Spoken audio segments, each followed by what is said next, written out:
ज्यांचं ज्यांचं वय आज 30-40च्या घरात आहे त्यांच्या स्वभावामध्ये बराच संयम आहे.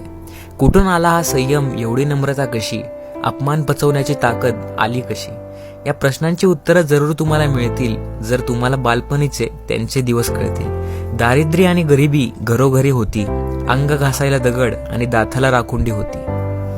कशाचं बॉडी लोशन आणि कशाचं हेअर जेल, हिवाळ्यात अंग उरलं की आमसुलाचं तेल. तोंड पाहण्यासाठी नेहमी फुटका आरसा असायचा, काचेच्या तुकड्यात एकतर डोळा नाहीतर कान दिसायचा. सगळे दात असलेला कंगवा कधीही मिळाला नाही, अफगाण स्नेहाचा भाव आम्हाला कधीच कळाला नाही. चड्डी आणि सदऱ्याला तांब्याची इस्त्री असायची, न्याहारीला लोणच्यासोबत शिळी भाकरी मिळायची. कबड्डी, लंगडी, कोया, फुकटे खेळ असायचे, दोन्ही गुडघे फुटले तरी पोरगे खुश दिसायचे. कांद्याचे पोहे आणि मुरमुऱ्याचा चिवडा, पेड्याचा तुकडा मिळाले की आनंद आभाळा एवढा.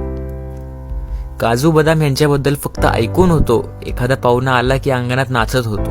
मोठ्या माणसांसमोर जायची हिंमतच नसायची, वडील बैठकीत असले की पोरं ओसरीवर दिसायची. आजकालच्या पोरांना हे खरं वाटणार नाही, आई वडिलांच्या गरिबीवर विश्वास बसणार नाही. म्हणून म्हणतो पोरांनो, आई वडिलांशी बोला, काही नाही मिळालं तरी आनंदाने डोला. नसण्यातच मजा होती, मोठं झाल्यावर कळतं, खरं शिक्षण माणसाला गरिबीकडूनच मिळतं. ही कविता गरिबी जवळून पाहिलेल्या सर्वांना समर्पित.